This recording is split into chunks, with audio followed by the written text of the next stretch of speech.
दरम्यान आज संध्याकाळी 5:30 वाजता आझाद मैदानावरती शपथविधी होणार आहे आणि शपथविधीच्या तयारीला मोठा वेग आलाय। आझाद मैदान परिसरातले रस्ते धुतले जात आहेत। कशी तयारी सुरू आहे आढावा घेतलाय सूरज सावंत याने। राज्याचे मुख्यमंत्री म्हणून आज देवेंद्र फडणवीस हे शपथ घेणार आहेत आणि या ठिकाणी भव्य अशी व्यवस्था देखील करण्यात आलेली आहे। आझाद मैदानमध्ये हा शपथविधी सोहळा संपन्न होणार आहे आणि याची पूर्ण तयारी ही आता अंतिम टप्प्यात आपल्याला पाहायला मिळत आहे। ठिकठिकाणी सर्वच पक्षांचे बॅनर्स हे या ठिकाणी पाहायला मिळत आहेत।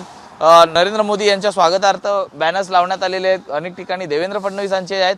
संपूर्ण व्यवस्था आपण पाहिली तर साफसफाई देखील मोठ्या प्रमाणात सुरू आहेत। आपण पाहतोय की या ठिकाणी कुठलीही धूळ उडू नये या अनुषंगाने रस्ते देखील धुतले जात असल्याचं पाहायला मिळत आहेत। पालिकेकडनं हा टँकर आले असल्याचं कळतंय आणि रस्त्यांची आपण पाहतोय की हा संपूर्ण जो रस्ता आहे हा आता धुण्यात आलेला आहे। साफसफाईच्या अनुषंगाने या ठिकाणी करण्यात आल्याची माहिती ही प्रशासनाकडनं देण्यात आलेली आहे।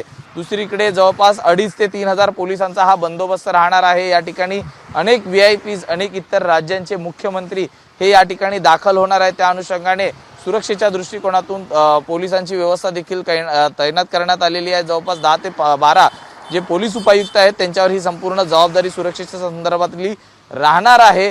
2,500 ते 3,000 पोलीस कॉन्स्टेबल्स राहणार आहेत। त्यामुळे हा संपूर्ण अनेक वाहतुकीच्या मार्गांमध्ये बदल करण्यात आलेले आहेत। त्या ठिकाणी वाहतूक कोंडी होऊ नये या अनुषंगाने पर्यायी मार्ग हे देखील देण्यात आलेले आहेत। त्याचबरोबर सर्वात महत्त्वाचं म्हणजे आजचा हा जो सोहळा होणार आहे त्या ठिकाणी संपूर्णतः नो फ्लाइंग झोन हे देखील घोषित करण्यात आलेले आहे, जेणेकरून या ठिकाणाहून कुणीही ड्रोन किंवा इतर ज्या काही हवेत उडवणाऱ्या गोष्टी आहेत त्या उडवू शकणार नाहीयेत। त्यामुळे अशा पद्धतीने ही संपूर्ण प्रिकॉशन्स घेतल्याचं पाहायला मिळत आहेत।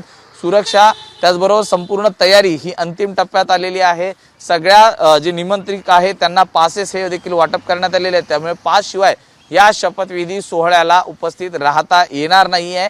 त्यामुळे संपूर्ण तयारी अंतिम टप्प्यात झालेली आहे ही संपूर्ण आपल्याला पाहायला मिळत आहे। व्हिडिओ जर्नलिस्ट अनुप रस्तोगीसह मी सूरज सावंत, एबीपी माझा, मुंबई। एबीपी माझा, उघडा डोळे बघा नीट।